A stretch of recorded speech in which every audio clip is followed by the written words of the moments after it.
গল্প নিয়ে হাজির হলাম। গল্পটি শোনার মতো, আশা করি তোমাদের দাঁড়িয়ে যাবে এবং তোমরা হাতের কাজ করতে সবাই হেডফোন নিয়ে বসে যাও।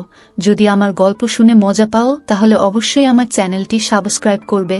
তো চলো বন্ধুরা, আমরা কথা না বাড়িয়ে আসল গল্পে চলে আই।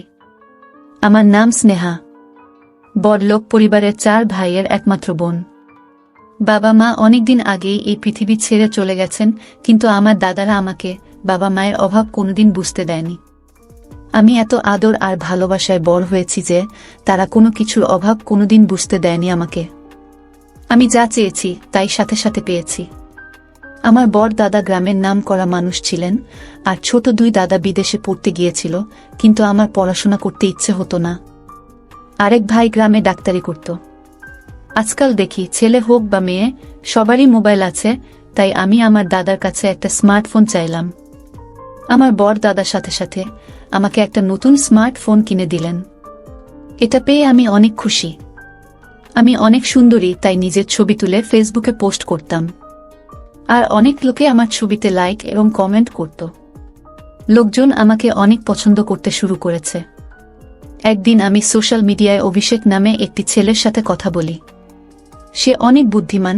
ও আমাকে বুঝিয়েছিল যে ছবি ফেসবুকে আপলোড করা ঠিক না। তারপরে সোশ্যাল মিডিয়া থেকে আমার সব ছবি ডিলিট করে দিয়েছি। আস্তে আস্তে অভিষেকের সাথে আমার বন্ধুত্ব বাড়তে থাকে এবং আমাদের বন্ধুত্ব কখন ভালোবাসায় পরিণত হয় বুঝতেই পারিনি। তার সাথে প্রতিদিন ফোনে কথা বলতাম আর ঘন্টার পর ঘন্টা গল্প করতাম। আমি গ্রামের মেয়ে আর অভিষেক শহরের ছেলে, আমরা দুজনেই একে অপরের ভালোবাসায় পড়েছি। একদিন আমি জানতে পারলাম আমার দাদা গ্রামের উকিলের সাথে আমার বিয়ে ঠিক করেছেন, কিন্তু আমি অভিষেককে ভালোবাসি, তাই অন্য কাউকে বিয়ে করব কিভাবে? আমি আমার বৌদিকে অভিষেকের কথা বললাম।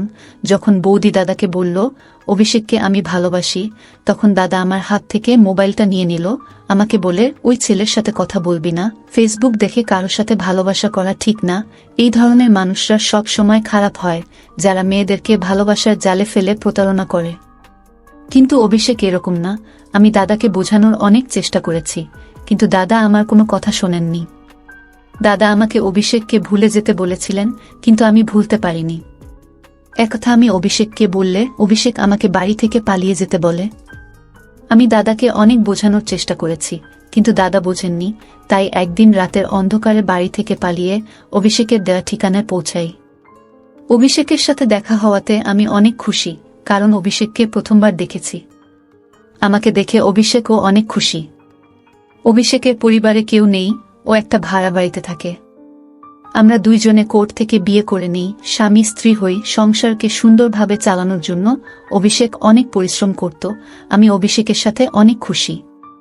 আমি বাড়ি থেকে পালিয়ে এসেছি, তাই হয়তো আমার দাদারা আমাকে খুঁজে বের করার চেষ্টা করেছে, কিন্তু তাতে আমার কিছু যায় আসে না। আমি আমার স্বামীকে নিয়ে খুশি। অভিষেক ও আমার অনেক যত্ন নিত। আমি আমার জীবনে এই সিদ্ধান্ত নেওয়ার জন্য কখনো দুঃখ করিনি, কিন্তু একদিন আমার সাথে এমন ঘটনা ঘটল যা আমি কখনো কল্পনাও করিনি। একদিন আমি ফোন পেলাম, আমার স্বামীর অ্যাক্সিডেন্ট হয়েছে। আমার পায়ের নিচ থেকে মাটি সরে গেল। দৌড়াতে দৌড়াতে হাসপাতালে গিয়ে দেখি আমার স্বামী জীবনের শেষ পর্যায়ে এসে পড়েছে। মানে আমার সারা জীবন নষ্ট হয়ে গেছে, যার জন্য আমি গ্রাম থেকে শহরে এসেছি। আজ সে আমাকে একা রেখে চলে গেছে। কাঁদতে কাঁদতে আমি জ্ঞান হারিয়ে ফেলেছি। সেই অবস্থাতেই স্বামীর শেষকৃত্য করেছি, কারণ এই শহরে আমার স্বামীর নিজের কেউ নেই, আর আমারও স্বামী ছাড়া কেউ নেই, কিন্তু সেও আমাকে ছেড়ে চলে গিয়েছে। এখন আমি সম্পূর্ণ একা। আমি কখনো ভাবিনি আমার সাথে এমন হতে পারে। আমি তেমন একটা শিক্ষিত না, এবং আমার যা কিছু আইডি ছিল সব দাদাদের বাড়িতে, আর আইডি না থাকায় আমি কোনো কাজও পাচ্ছি না। বিয়ের মাত্র 2 মাস পরে অভিষেক এই পৃথিবী থেকে চলে যাওয়ার পরে আমি দাদাদের সাথে যোগাযোগ করার চেষ্টা করলে তারা আমাকে অস্বীকার করে, বলে, তুই আমাদের জন্য মরে গেছিস, তুই আর এই বাড়িতে পা দিবি না। আমরা সারা গ্রামে বলে দিয়েছি তুই এই পৃথিবী ছেড়ে চলে গেছিস, আর একটা মৃত্যু মানুষকে এনে গ্রামের সবাইকে দেখিয়েছি। আমি জানতাম যে দাদাদের কাছ থেকে আমি এই রকমই উত্তরই পাব, কিন্তু আমি এখন কিভাবে বাঁচব? আমার মাথায় তো সমস্যার পাহাড় নেমে এসেছে। অভিষেক এই পৃথিবী থেকে চলে গেছে 1 মাস হয়ে গেছে। কয়েকদিন আশেপাশের লোকজন আমাকে সাহায্য করে, কিন্তু কতদিন এভাবে কেউ সাহায্য করতে পারে? আমি ঘরের কিছু জিনিসপত্র বিক্রি করে কোনোরকম খেয়ে পরে বাঁচতে থাকলাম। কিন্তু ঘর ভাড়া না দেওয়ায় একদিন বাড়িওয়ালা আমাকে বাড়ি থেকে বের করে দিলেন। এখন এমন খারাপ দিন এলো যে আমি রাস্তায় ভিক্ষা করতে বাধ্য হলাম। যখন কেউ খাবার দিত তখনই খেতাম, না হলে না খেয়ে ঘুরে বেড়াতাম। আমার থাকার জায়গা ছিল না, তাই রাস্তায় দিনরাত পড়ে থাকতাম।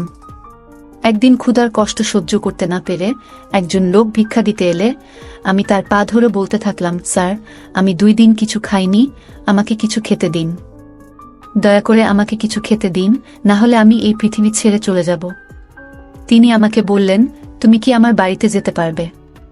একথা শুনে আমি অবাক হয়ে গেলাম। তিনি বলতে থাকলেন, আমার বউ এই পৃথিবী ছেড়ে চলে গেছেন, আমার একটি ছেলে আছে, বয়স 4 বছর। আমি চাই তুমি আমার ছেলের দেখাশোনা করো। যদি তুমি তার দেখাশোনা ঠিকমতো করতে পারো, তাহলে আমি তোমাকে থাকা খাওয়া সব দেব এবং তুমিও বেঁচে যাবে। যাই হোক, আমার জীবন অনেক কষ্টে চলছিল, আমার থাকার কোনো জায়গাও নেই। বাড়িওয়ালাও বাড়ি থেকে বের করে দিয়েছিলেন। এখন কেউ খাবার দিলে খাই, না দিলে না খেয়ে থাকি। তাই আমি সাথে সাথে রাজি হয়ে লোকটির সাথে তার বাড়িতে গেলাম। বাড়িটা অনেক বড় এবং সে অনেক বড় লোক। ওই বাড়িতে উনি ছাড়া একটা ছোট বাবু ছিল, যার বয়স মাত্র 4 বছর। উনি আমাকে খাবার খেতে দিলেন আর বললেন, তুমি মন ভরে খাও। প্রথমে তো আমি মন ভরে খাবার খেলাম। খাবার খাওয়ার পরে তিনি আমাকে বললেন, তুমি এই বাড়িতে আরামে থাকতে পারো, এখানে তোমার কোনো সমস্যা হবে না। এই বাড়িতে শুধু আমি আর আমার ছেলেই থাকি। এইবার তুমি বলো, তুমি কে? আমি বললাম, আমার নাম স্নেহা এবং আমি অনেক ধনী পরিবারের মেয়ে ছিলাম। আমি আমার 4 ভাইয়ের একমাত্র বোন। আমি ফেসবুকে একটি ছেলের প্রেমে পড়ে গ্রাম ছেড়ে এখানে আসার পর আমাদের জীবন সুখেই চলছিল। তারপরে একদিন আমার স্বামী দুর্ঘটনায় এই পৃথিবী ছেড়ে চলে গেলেন। আমার উপরে আকাশ ভেঙে পড়ে এবং আমাকে রাস্তার ধারে ভিক্ষা করতে বাধ্য হতে হয়। 2 দিন কিছুই খেতে পাইনি আমি, তাই আপনার পায়ে পড়ে মিনতি করেছিলাম। আপনি আমাকে সাহায্য না করলে আমি না খেয়ে শেষ হয়ে যেতাম। লোকটি তখন বললেন, তুমি আমার বোনের মতো, তুমি এখানে থাকতে পারো, কিন্তু বিনিময়ে তোমাকে আমার ছেলের দেখাশোনা করতে হবে।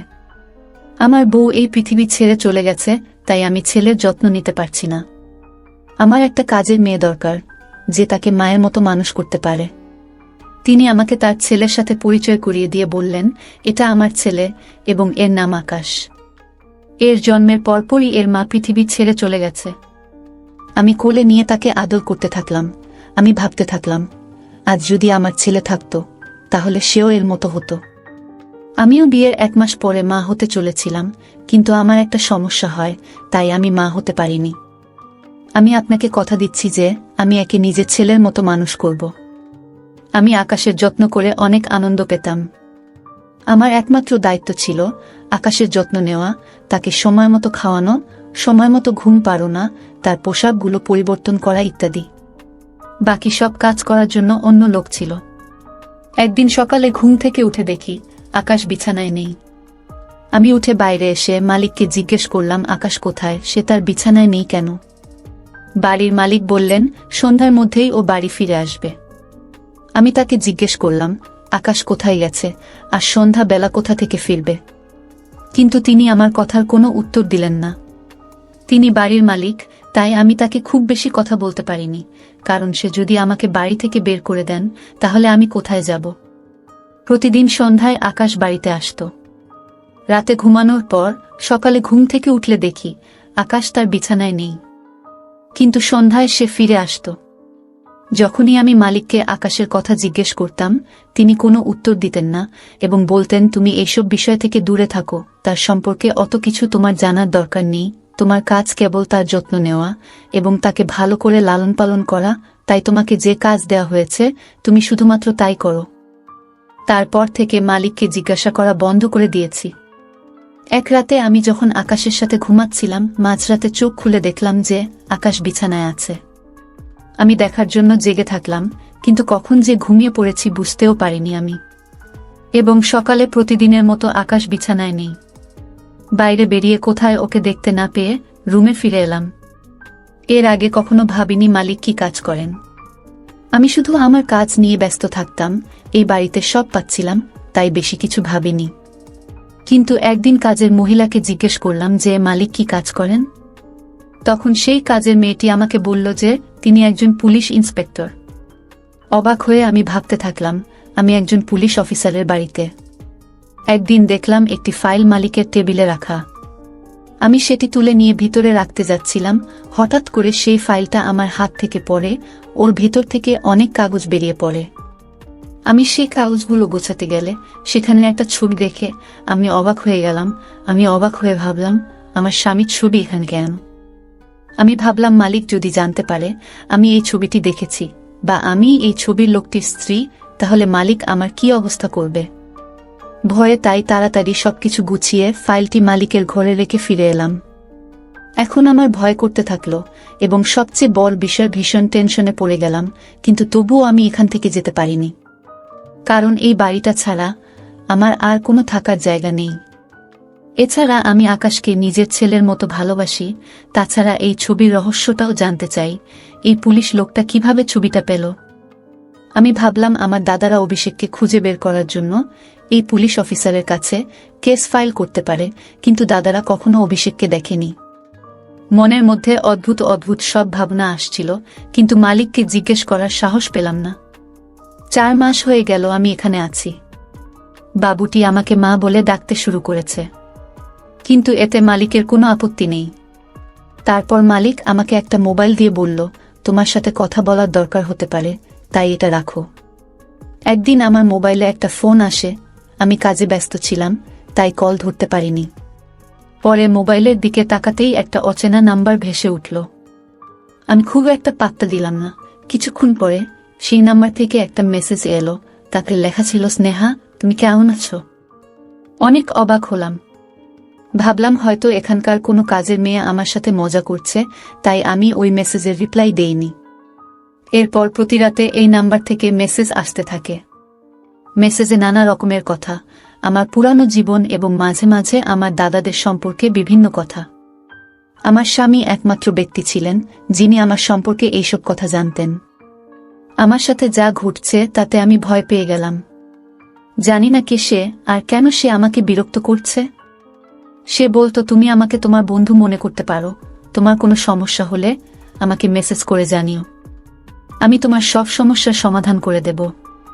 কিন্তু আমি ভয় পেয়ে নাম্বারটি ব্লক করে দিলাম। তারপরে সে আমাকে নতুন নতুন নাম্বার দিয়ে মেসেজ করতে শুরু করে। আমি যত নাম্বার ব্লক করি সে তত নতুন নাম্বার দিয়ে আমার সাথে কথা বলার চেষ্টা করত। সে এমন এমন কথা বলতো যে আমি টেনশনে পড়ে যেতাম। যাই হোক, আস্তে আস্তে আমি তাকে বিশ্বাস করতে শুরু করি এবং তার সাথে কথা বলতে শুরু করি। আমার যে কোনো সমস্যা তার সাথে শেয়ার করি। সে আমার পুরনো জীবনের কথা বলে আমার সাথে মজা করে। যখন আমি তাকে জিজ্ঞাসা করতাম সে আমার সম্পর্কে এসব কথা কিভাবে জানল, সে আমার প্রশ্নের কোনো উত্তর দিত না, কিন্তু নিজের সম্পর্কে বলতো যে তিনি অবিবাহিত এবং এই পৃথিবীতে তার কেউ নেই। আমারও এই পৃথিবীতে কেউ ছিল না, তাই আমাদের ভালো বন্ধুত্ব হয়ে গেল। আমি চেষ্টা করতাম কারো সামনে তার সাথে কথা না বলতে, সেজন্য আমি তাকে বলেও ছিলাম যে আমি কারো সামনে তার সাথে কথা বলতে পারবো না। সে বলল, ঠিক আছে, রাতে সবাই যখন ঘুমাবে তখনই কথা বলবো। এখন আমরা অনেক রাত পর্যন্ত গল্প করতাম। অনেক রাত পর্যন্ত গল্প করার কারণে ঘুম ভাঙতে দেরি হতো। সকালে ঘুম থেকে উঠে আকাশকে দেখতে পেতাম না। আমি তার সাথে এ বাড়ির বিষয়ে কোনো কথা বলতাম না, কারণ আমি এই বাড়ির নুন খাচ্ছিলাম। আর সে কে তাকে আমি চিনতাম না। সে আমাকে নিজের সম্পর্কে যা বলেছিল তা সত্যি কিনা জানি না। এটা আমার জন্য শুধু সময় পার করা। সারাদিন একা একা বিরক্ত হতাম। আকাশও সন্ধ্যায় বাড়ি ফিরত, আর কাজের মেয়েরা ঘরের সব কাজ করত, তাই ওর সাথে কথা বলে সময় পার করতাম। 2-3 দিন ধরে ও আমাকে বলতো আমার সাথে দেখা করতে চায়, কিন্তু আমি তার সাথে দেখা করতে রাজি হতাম না। তাই সে বলতো সে আমার সাথে দেখা করতে আমি যেখানে থাকি সেখানে আসবে। একদিন সন্ধেবেলা আকাশ বাড়িতে আসার পর মালিক আমাকে সন্ধ্যার খাবারের ব্যবস্থা করতে বললেন, কারণ আমার বেস্ট ফ্রেন্ড অনেকদিন পর আমার বাড়িতে আসছে। তাই আমি চাই তুমি নিজের হাতে তার জন্য ভালো ভালো খাবার তৈরি করো। আমি মালিককে বললাম, ঠিক আছে। আমি অনেক খাবার তৈরি করে রাখলাম। ও কয়েক ঘন্টা পরে শুনতে পেলাম বাইরে কেউ কথা বলছে। তাই চা জলখাবার নিয়ে নিচে এলে নিচে হলরুমে বসে থাকা লোকটাকে দেখে আমার পায়ের নিচ থেকে মাটি সরে গেল। আমি অবাক হয়ে বোঝার চেষ্টা করছি, কিন্তু বুঝতে পারছি না। কিছুক্ষণ পরে আমি জ্ঞান হারিয়ে ফেলি। যখন আমার জ্ঞান ফিরল, তখন আমি আমার বিছানায় শুয়ে মালিক এবং সেই লোকটি আমার বিছানার কাছে দাঁড়িয়ে। লোকটি আর কেউ নয়, আমার স্বামী অভিষেক, যার শেষকৃত্য আমি নিজে দাঁড়িয়ে থেকে দেখেছি। আমি অবাক হয়ে অভিষেকের দিকে তাকিয়ে আছি। আমি বিশ্বাস করতে পারছি না যে সে আমার সামনে জীবিত দাঁড়িয়ে আছে। অভিষেকও আমার দিকে এমন করে তাকিয়েছিল এবং তার চোখে পানি দেখতে পাচ্ছি। অভিষেক আমাকে বলল, স্নেহা, বিশ্বাস করো, আমি তোমার অভিষেক, যে তোমাকে অনেক ভালোবাসে। দেখ, আমি বেঁচে আছি। এই বলে সে আমার কাছে বসল। আমারও চোখে পানি। আমি তাকে ছুঁয়ে দেখলাম। তারপরে নিশ্চিত হলাম যে সে সত্যিই জীবিত এবং আমার সামনে বসে আছে। আমি তাকে ধরে অনেক কাঁদতে থাকলাম। সেও আমাকে ধরে অনেক কাঁদছিল। তার চলে যাওয়ার পর আমার সাথে যা যা ঘটেছিল তার সবই মনে পড়তে থাকল। আমি অভিষেককে জিজ্ঞেস করলাম, তুমি যদি বেঁচেই ছিলে, তাহলে কে সে ব্যক্তি যার শেষকৃত্য আমার চোখের সামনে হয়েছিল এবং যার মৃতদেহ আমি দেখেছি, সে কে? আমি অভিষেককে আরও বললাম, তুমি জানো যে তুমি ছাড়া এই পৃথিবীতে আমার কেউ নেই, তাহলে এতদিন আমার থেকে দূরে ছিলে কেন? আমি বলছিলাম আর কাঁদছিলাম। তখন অভিষেক বলল, এটা অনেক বড় বিষয়, অনেক রহস্য আছে যা শুনলে তুমি অবাক হয়ে যাবে। আজ আমি তোমাকে একে একে সব রহস্য বলতে চাই। তুমি যে রং নম্বরে কথা বলতে, সেটা আর কেউ নয় আমি। আমি তোমাকে বলেছিলাম যে আমি তোমার সাথে তোমার বাড়িতে দেখা করব। দেখো, আমি এখানে এসেছি। তখন আমার খেয়াল হলো যে ছেলেটা আমার সাথে কথা বলতো, সে আমার সম্পর্কে এসব কথা জানতো কিভাবে, যা আমি আর আমার স্বামী ছাড়া কেউ জানত না। কিন্তু অভিষেক যে বেঁচে থাকতে পারে, সেটা কখনোই ভাবিনি। অভিষেককে বললাম, তুমি বেঁচে থাকলে এতদিন কোথায় ছিলে? আমি সবকিছু জানতে চাই। অভিষেক বলল, আমি তোমাকে সব কথা বলবো। তুমি যখন বাড়ি ছেড়ে এখানে এলে আর আমাদের বিয়ে হলো, কয়েকদিন পরে তোমার দাদারাও এখানে এসে আমাদের সম্পর্কের সব তথ্য নিয়ে যায়। যদিও তারা গ্রামের সকলের কাছে বলেছিল যে তুমি অ্যাক্সিডেন্ট করে এই পৃথিবী ছেড়ে চলে গেছ। এমনকি তারা একটা মৃত্যু মানুষকে নিয়ে সকলের কাছে প্রমাণ করে যে তুমি সত্যিই এই পৃথিবী ছেড়ে চলে গেছ। কারণ গ্রামবাসীরা যদি জানত যে মোডলের বোন বাড়ি থেকে পালিয়ে গেছে, তাহলে তাদের সব শেষ হয়ে যেত।